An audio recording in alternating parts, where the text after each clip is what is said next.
마태복음 5장 38절부터 42절까지입니다.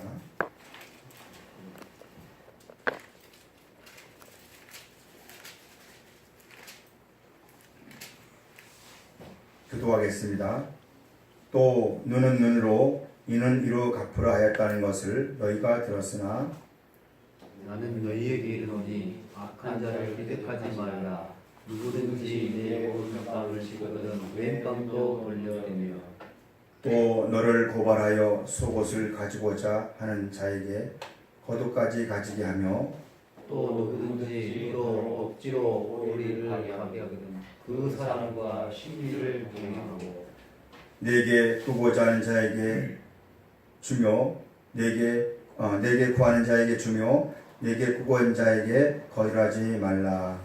아멘. 성가대 찬양 읽겠습니다. 사랑합니다. 산상수훈 산상수훈 17번째 강의. 벌써 산상수훈이 17번째나 나갔습니다. 빨리 나갈 수도 있고 할 수 있는데 산상수훈을 우리가 산상수훈을 통하여서 하나님의 나라의 법이 무엇인가를 많이 좀 알아야 할 것입니다.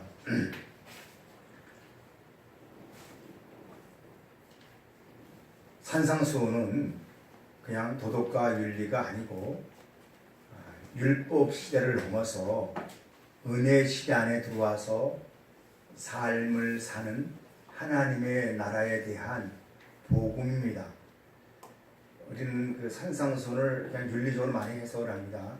산상수훈은 크게 세 가지 나누는데 회개장에 회개로 있고 회개에서 성장하고 열매 맺는 장으로 크게 세 장으로 나눕니다. 그 가운데 우리가 지금은 한 장 중간쯤 왔다고 보면 됩니다. 중간쯤. 지난주에 맹세하지 말라, 헛맹세하지 말라라고 우리가 말을 했습니다. 우리는 모든 삶이 거의 맹세로 삽니다. 이루어질 없는 말을 합니다. 그러나 진정한 맹세의 끝은 하나님의 말씀이 내게서 이루어져 나의 삶으로 나올 때, 되어질 때가 진정한 참 맹세입니다. 오늘 본문을 보면 한번 읽겠습니다. 38절. 또 눈은 눈으로 이는 이로 갚으라고 했다는 것을 너희가 들었으나 나는 너희에게 이르노니 악한 자를 대적하지 말라.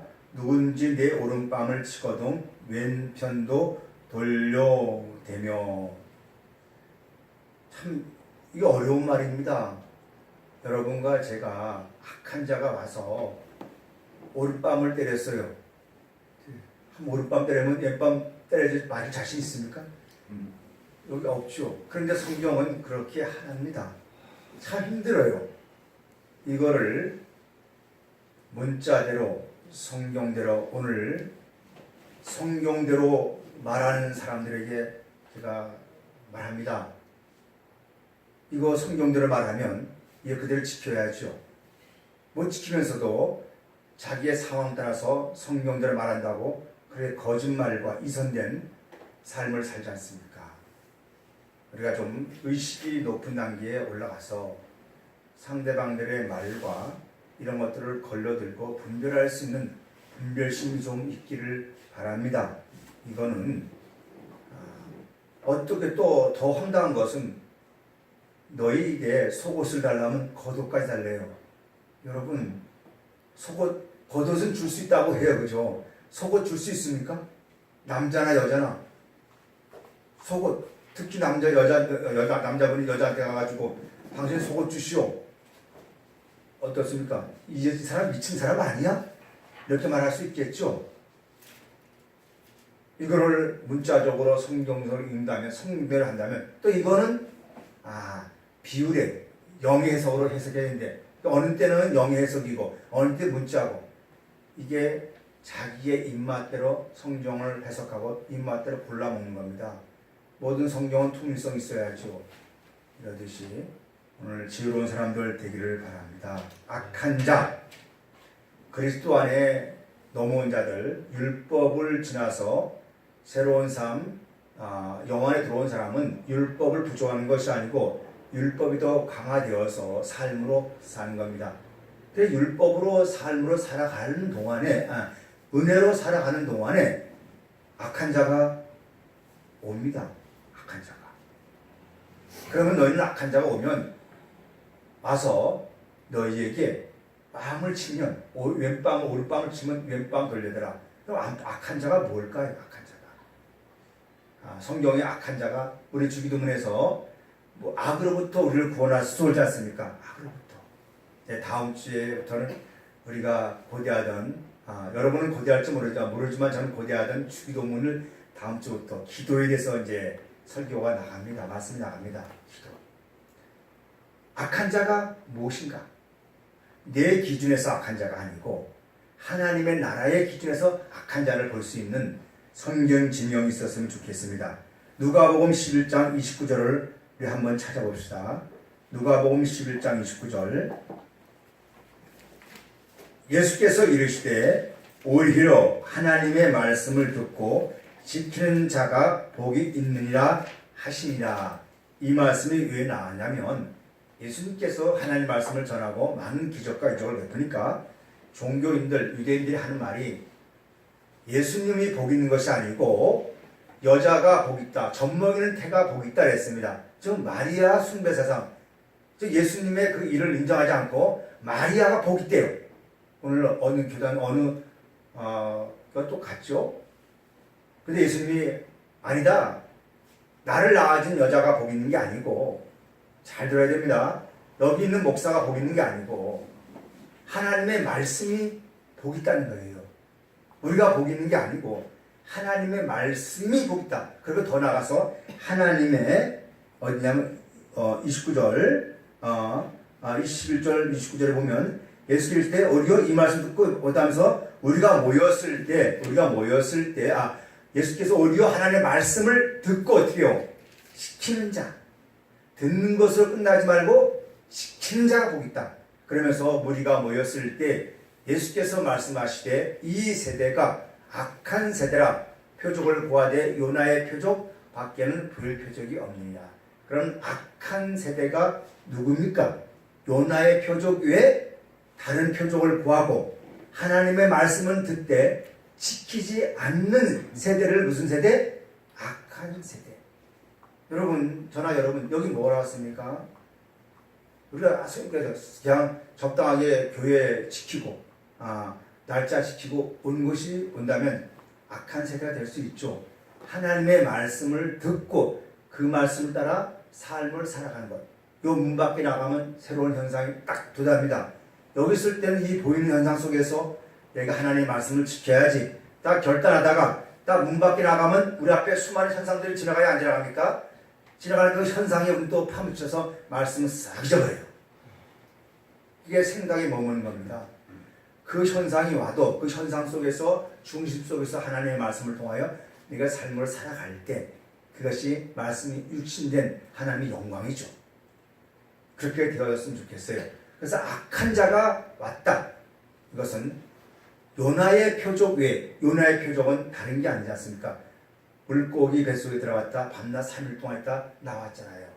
자기의 길을 부정하고 하나님이 말씀하셨던 그 길을 부정하고 자기 길로 걷다가 하나님을 만나 요나의 고레스베스로 들어가서 3일 동안 있다가 새롭게 니느웨를 토해져서 거기서 회개하고 토해내서 니느웨 백성들에게 하나님의 진노 심판이 맺으니 너희들은 회개하라 하면서 외쳤던 것, 그게 요나의 표적이었죠. 다시 말하면 하나님께서 예수를 통하여 우리를 위해서 십자가에 죽게 하시고 땅속에서 3일 만에 계시다가 부활하게 하셔서 또 그 부활하신 주님께서 새로운 하나님 나라를 증거하셔서 많은 사람들이 하나님께 돌아오게 하셨던 그 복음을 외치지 아니하고 내 유익과 또 내 사심과 내 욕심과 내 욕망을 채우기 위해서 복음을 듣고 복음을 믿는다면 악한 자가 될 수 있다 없다? 있다. 오늘 우리에게 주는 말씀이 이런 말씀입니다. 그래서 여기에 악한 자라는 것은 나를 반대하는 자가 악한 자가 아니고, 내가 원하는 걸 반대하는 자가 악한 자가 아니고, 하나님의 신실하시고 깨끗한 복음을 듣고 나서 그걸 마음속에서 새롭게 생명으로 피어나서 그 말씀이 나를 다스리는 거예요. 다시 잘합니다. 누굴 다스리는 거다? 나를 다스리는 거예요. 남을 다스리려고 하지 마세요. 그거 큰일 납니다. 그 나를 다스리는 것이 디나미스, 하나님의 능력이고 하나님의 권능이에요. 복음이 내게 접목되면 나를 다스리지 못하면서 어찌 남을 다스리려고 해요. 그게 이손이죠. 복음이 내게 접목되면 그동안 했던 모든 것들이 다 내려놓고 나를 다스리면서 나를 보는 겁니다. 아, 내가 이렇게 살았구나. 내가 이런 존재였구나. 그러면서 그대 앞에 내가 너무 작구나. 주님, 나를 불쌍히 여겨주소서, 긍휼히 여겨주소서 하면서 내려놓음의 시작이 이제 그는 악한 자로부터 벗어나는 거예요. 우리 모두 이렇게 되어지기를 바랍니다. 이렇게 되어 이게 벗어납니다. 이게 악한 자예요. 요나의 표적 외에 다른 표적, 오늘 수없는 표적과 기적을 구하는 이 세대, 어찌 보면 예수님이 왔을 때 그 시대는 악한 세대였죠. 그 악한 세대가 하나님과 하나 되어서 한 몸 되어 한 영 되어진 예수 그리스도의 그 복음, 영과 생명을 그들은 거절하면서 듣긴 들었지만 자기의 입에 맞춰서 받아들여서 결국 그 말씀이 그들에게 걸림돼서 예수를 죽이는 그 앞장선 사람들이 누구였습니까? 그 당시 그 시대였지 않습니까? 오늘 예수님께서는 말씀하십니다. 제자들에게 말씀하십니다. 이는 이로, 눈은 눈으로 너희가 들었지 않냐? 그게 무슨 말씀입니까? 율법세계에서는 내 손을 자르면 손을 잘라야 돼요. 눈을 빼면 눈을 빼야 돼요. 그게 그래야 그 상대방이 마음에 치료를 받는 겁니다. 너 나 죽였지? 그래, 저 사람 죽여야 돼. 그러면 그게 죄가 없어진 겁니다. 그리고 나를 괴롭혔으면 넌 그만큼 괴로움을 당해야 돼. 그래서 내가 이걸 받는 겁니다. 이것이 율법 세계의 세상이었습니다. 그런데 그 너희가 그렇게 살아는 그들에게 그 세대 속에서 너희가 살았지만 이제 내가 너에게 다시 말한다. 그리스도 안에서 마음의 중심에서 회개된 사람들 중심에서 주님을 향했던 그 마음을 가진 자들은, 하나님을 보는 자들은 악한 자가 너에게 와서 대적할지라도, 악한 자가 와서 대적할지라도 너희는 그들을 하지 말라. 그래서 다시 한번 우리 38절을 한번 읽어봅시다. 자, 38절 시작. 눈은 눈으로 이는 이를 갚으라 하였다는 것을 너희가 들었으나 나는 너희에게 이르노니 악한 자가 악한 자를 대적하지 말라. 누구든지 내 오른뺨을 치고도 왼편도 돌려두고 악한 자가 대적하고, 내가 악한 자에게 대적을 하면 악한 자가 어릴 때 되겠다는 겁니까? 오른뺨을 때리겠죠. 여러분, 이게 악한 자가 와서 이유 없이 나를 때리는 것은 안 되죠. 뭔가 이유가 있으니까 때린 거예요. 그걸 뭐겠습니까? 악한 자를 내가 대적을 한 거예요. 악한 자와 원수가 된 거예요. 그래가지고 오른뺨을 때려버렸어. 그때 어디까지 돌려달라? 왼뼈까지. 그러니까 이건 무슨 말입니까? 역설적으로 너희가 악한 자들과 대적하지 않으면 뺨을 맞는다, 안 맞는다? 안 맞는다는 거예요. 여기 악한 자는 누구겠습니까? 이전에 율법 종교인들은 악한 자였어요. 그리고 그들은, 유대인들은 지금도 철저하게 이는 이, 악은 악으로, 이는 이, 눈으로 가는 것이 그들이잖아요. 마치 저 북한에서 1000배, 100배를 갚아준다고 그렇게 말하듯이, 여러분, 그런 세계, 생존의 경제, 생존 세계에 살아가는, 거기에 맞게 살아가는 그 시대를 보고 악한 세대, 또 선악 지식으로 살아가는 사람 보고 악한 세대, 그 악한 세대가 우리 사지사님에게 왔어요. 이제 악한 세대 사선이 왔습니다. 왔으면 와가지고 막 뭐를 태클을 걸어요. 그때 같이 태클을 넣어서 같이 대적을 해버리면, 같이 싸워버리면 그 사람이 나의 뺨을 칠 수 있다는 거예요. 그때 뺨을 같이, 너 나 뺨 때렸으니까 너도 뺨 맞아야 돼. 그렇게 하지 말라는 겁니다. 그러니까 뺨을 맞지 말려면, 안 맞으려면 너는 악한 자를 대적하지 말라. 오히려 사랑으로 베풀라. 이런 뜻이죠. 오늘 우리는 우리 마음 깊은 곳에는 어딘지 모르게 내 우월조기 속에 살면서 너 나를 이렇게 했어. 너는 내가 가만히 있지 않을 거야. 하나님 저를 벌 주세요. 내 믿음의 최고로 저를 벌 주세요. 하는 그런 신앙의 바탕들이 다는 아니지만 깔려있는 게 참 많습니다. 내 신앙이 절대화시켜가지고 그렇게 하는 사람들이 많습니다. 성령 해방죄로 해서. 성령 해방죄는 내 안에 영을 거스르는 게 해방죄예요. 사람의 말을 거스르는 것이 아니고 내 안에 영이 이렇게 하는데 저렇게 하는데 그 영을 모르고 사는 자체가 성령 해방죄입니다. 그래서 그렇게 사는 너희들에게 말하노니 이제는 그런 거 대적하지 말라. 네, 모든 주권은 하나님으로부터 나오니까, 할렐루야. 모든 주권은 하나님으로부터 시작된다는 것을 인식하고, 너는 악한 자, 율법으로 사는 자들이 너에게 올 때, 그들에게 왔을 때 그들이 너에게 무슨 말을 할지라도 야 이건 이거야 저거야 하면서 육가원칙에서 따지지 말고 그냥 그래 이건 그럴 수도 있어 이럴 수도 있어 하면서 이렇게 가야지. 그거를 도 아니면 뭐로 딱 해버리면 그때는 갈라집니다. 우리가 참 지혜가 있어야 됩니다. 사람 만날 때 내기 주세 바라볼 때는 야 이게 맞아 그러면 이건 이거야 저건 저거야 그 사람을 내게를 설득시키려고 해요. 상대방과 내가 다를 수 있거든요. 지금의 진실이 내일이면 비진실 될 수 있습니다. 모든 건 진실한 게 아니에요. 법이라는 건 순간순간 바뀌는 게 법이에요. 상황 따라서 바뀐 게 법입니다. 세상법은 그런 법이에요. 하나님의 법은 생명이지 않습니까? 그런데 그런 거 가지고 내 앞에서 그 앞에서 상대방 앞에서 야 이건 이거야 이건 저거야 하면 결론 내려버리면 뺨을 맞을 수 있다는 겁니다. 이제는 그렇게 하지 마시고 야 그건 그럴 수도 있지 하지만 이럴 수도 있는 거야 하면서 지혜로운 우리가 됐으면 좋겠습니다. 그래서 예수님이 수 없는 사람들에게 누구에게 율법사들 예수님 와가지고 수 없는 질문하지 않습니까? 말하잖아요. 야 당신은 이렇게 하는데 왜 이렇게 합니까? 하잖아요. 그때 예수님은 야 이건 이거야 이건 이거야 결론 내리기보다는 그걸 비유를 통해서 삶을 통해 보여주잖아요. 야 이건 이런 것이야. 그렇게 해도 예수님이 와서 뺨을 때리는데 뺨을 때리고 왼뺨까지 돌려둔 건 뭐겠습니까? 십자가에 자기 몸을 내어준 게 왼뺨 돌려둔 거잖아요.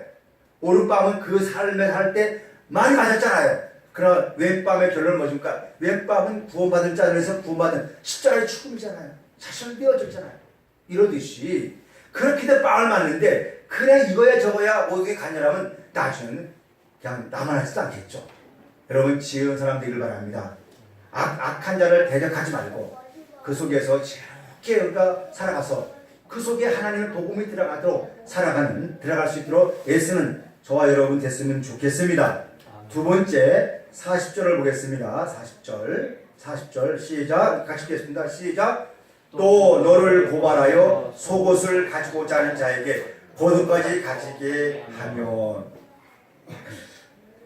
여기서 너를 고발하는 자, 이 고발하는 자는 율법을 따라 사는 자예요. 계시록 가면 참소하는 자 마귀로 나옵니다. 즉 율법이 기준인데요. 은혜와 진리로 된 하나님의 자를 너예요. 고발하는 거예요. 즉 자기 기준에서 하나님의 아들을 판단하고 정죄하는 자입니다. 그래서 고발하는 자가 하나님의 아들 된 자를 고발하여 속옷을 가지고자 하면 겉옷까지 주라는 겁니다. 속옷을 가지고자 하면 이걸 문자로 해석하면 아무도 줄 수 없어요. 겉옷은 줄 수 있어요. 어떤 사람들은 지나가다가 헐벗고 추운 사람들에게 겉옷을 줘서 따뜻하게 해줘서 해요. 하나님의 이름으로 그리스도 이름으로 합니다. 그것이 또 그걸 해놓고 자랑을 해요. 그거 아닙니다. 그거 자랑해봐야 아무 의미 없어요. 진정으로 우리가 나보다 낮은 사람, 이 사람에게 또 추운 사람이면 우리가 줄 수는 있겠죠. 그건 긍휼해서 서로 간에 그 사람이 긍휼을 여기고 그 사람을 사랑하는 마음으로 그걸 주는 거예요. 그 사람을 불쌍한 마음으로 주면 이미 자기는 높은 거예요.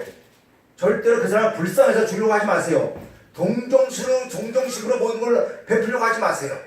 무엇으로 베풀라? 사랑으로 베풀라. 나와 똑같은 사람인데 단지 저가 없으니까 없을 뿐이야. 그래서 나는 돼야지. 저 사람의 동정심을 줘버리면 그때부터 주종관계 돼버립니다. 자기가 높아져 버려요. 이걸 하나님 보실 때 죄라 이렇게 말합니다. 그렇게 안 됐으면 좋겠어요. 그냥 나눠주세요. 나눠주세요. 속옷, 겉옷. 내가 여러분들에게 말합니다. 저에게 속옷 주세요. 그럼 뭐까지 와야 됩니까? 있는 사람들은 겉옷까지. 줄 수 없어요. 그럼 나는 벌고 먹으면 되는 거죠. 다시 말해요. 상대방에서 나 속옷 줘. 속옷 주죠. 겉옷 줘. 그럼 나가 뭐가 되는 거예요? 벌거벗은 거죠. 그 율법 자리 앞에서 너는 뭐가 될라? 이선된 삶을 살지 말고 다 뭐하라? 깨끗한 벌거벗은 모습으로 다 드러나는 모습으로 살라는 거예요. 감추지 말고 뭘 감추지 말고 있는 다 벌거벗고 살라는 거예요. 속옷까지 입으면. 왜? 겉옷 주고 속옷 주면 내가 거친 게 다 뭡니까? 밝아보는 모습 아닙니까? 드러나는 모습 아닙니까? 이것을 옷을 벗는 것이 아니고 모든 삶에서 깨끗한 모습으로 살라는 그 영적 의미도 포함되어 있죠. 그래서 성경은 이런 말을 합니다. 받는 것보다 주는 것이 복되다 하였습니다. 그러면 받는 것이 있고 주는 것이 있다 하였습니다. 제자들은 산상수훈을 통하여 산혼에서 살려준 영으로 유월되어 있습니다. 그래서 살려준 영이 되었기 때문에 산혼에서 살려준 영이 되었기 때문에 고소자, 율법을 지금 지킨 자들은 산혼이에요. 살아있는 혼이에요. 아직 영으로 못 넘어갔습니다. 종교인들, 교인들은 산혼이에요. 이거 굉장히 중요합니다. 진짜 산혼이에요. 그러니까 산혼이 되니까 자기 유익을 따라서 구하잖아요.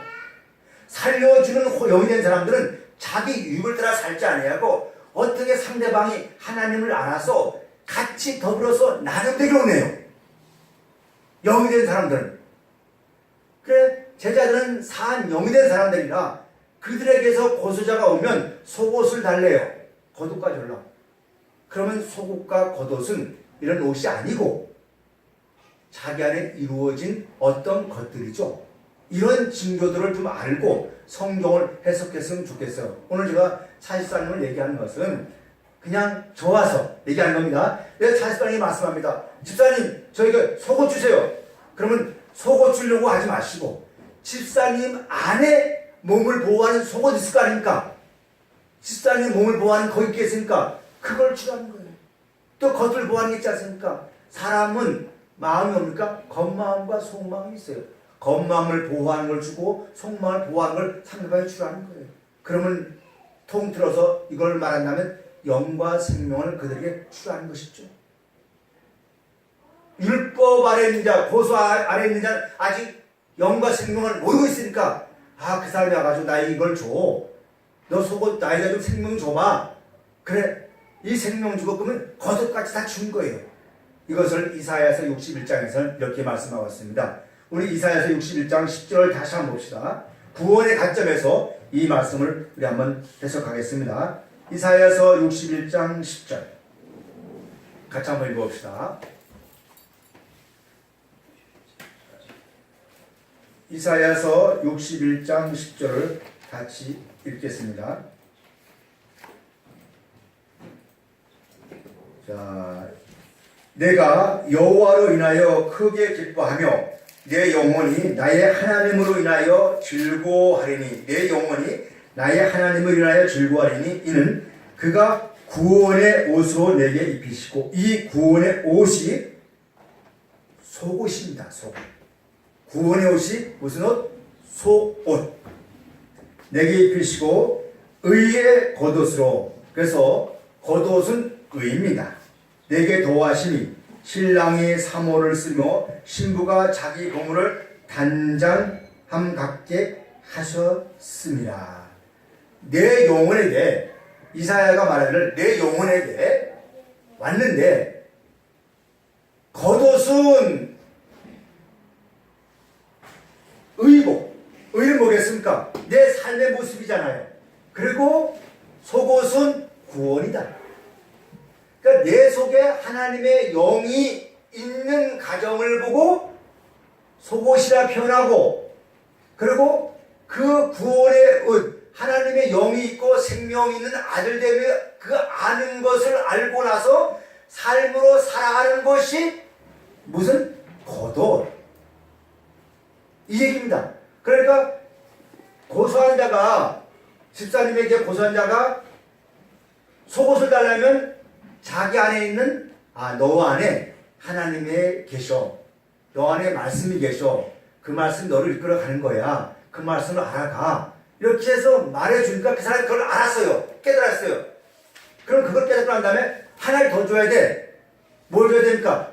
야, 지난날에 살았던 율법의 세상이 아니고 이제는 은혜의 세상이야. 너 중심에 사는 세상이 아니고 이제는 이웃을 위해서 사는 세상이야. 하나님을 중심으로 하고 하나님을 사랑하고 내 이웃을 내 몸같이 사랑하는 중심의 세상으로 살아가. 그게 거짓 없는 사랑이야. 진실된 믿음이야. 이거를 알려주라는 것이 겉옷을 준 거예요. 이게 의의 옷입니다. 이게 성장 양자들의 모습이에요. 그래서 사람들이 여러분들에 가가지고 나에게 말씀을 줘. 그러면 말씀을 주고 이 말씀 너에게 이루어졌으면 이젠 삶으로 살아가되 편협되고 나눔되지 말고 같이 하나 되어 살아가자. 이런 가정들이 무엇이다? 겉옷과 의의 옷을 주는 겁니다. 이것을 하나님이 인정하는 거예요. 그럼 겉옷과 속옷을 보고 하나님이 인정했던 사람은 성경에서 도르가가 나오죠. 도르가 사도행전에 보면 여자입니다. 이 도르가라는 여인이 여자인데 나이가 많이 먹었어요. 그가 무슨 병을 들었는지 모르지만 죽었어요. 죽었을 때 그 과부들과 이런 사람들이 그 죽음을 안타깝게 여겼어요.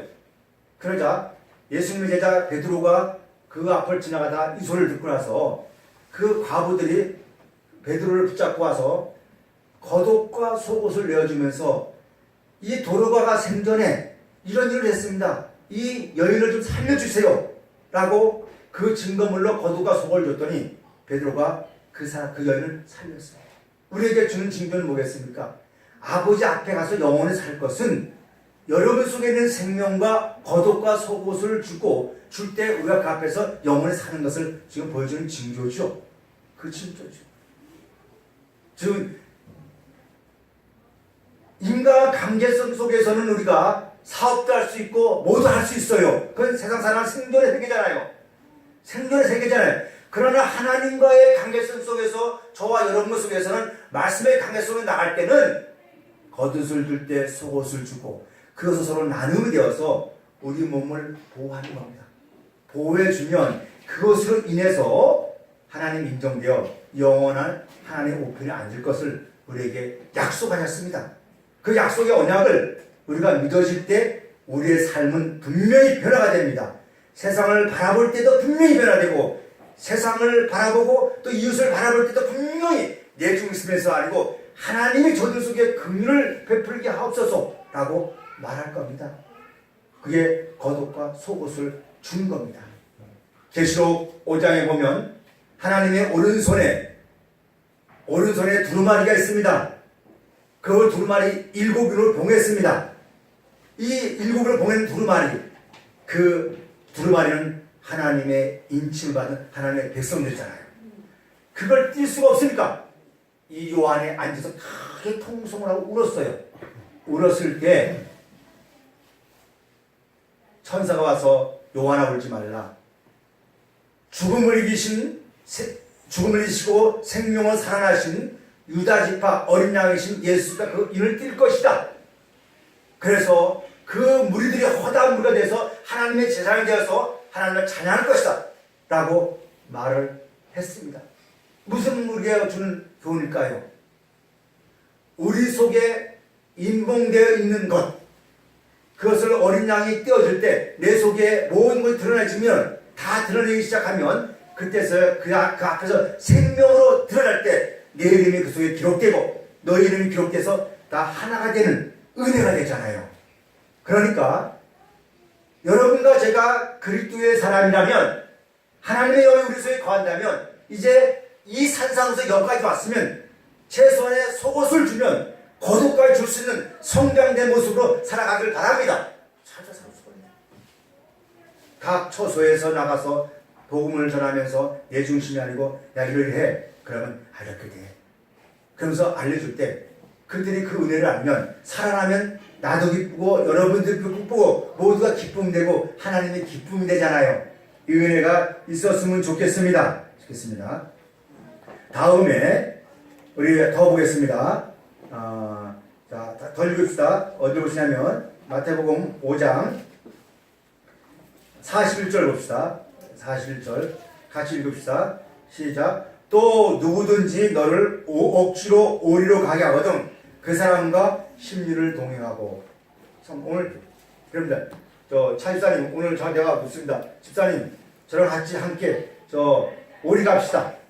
여기 롯데마트까지 갑시다. 그러면 집사님은 저를 데리고 롯데마트 가야 돼요? 여천역을 가야 돼요? 그게 율법이라. 어디까지 가니까? 여천역까지 가야 돼. 이 성경대로라면, 야, 누가 너에게 고수자가 와가지고, 지금 성령 안에 들어오자 자가 와가지고, 집사님, 나랑 한번 롯데마트 갑시다. 그 소리 들으면, 아니야, 롯데마트 갈 필요는 없어. 어디까지 가자? 거기 더 넘어서 어디까지? 여천역이 더 머니까 여천역까지 가자는 거예요. 이게 우리가 주는 영성의 힘은 무엇입니까? 여기 오리라는 것은 이 고소한 자가 아무리 길을 걸어도 생명의 길이 아니에요. 어둠의 길이에요.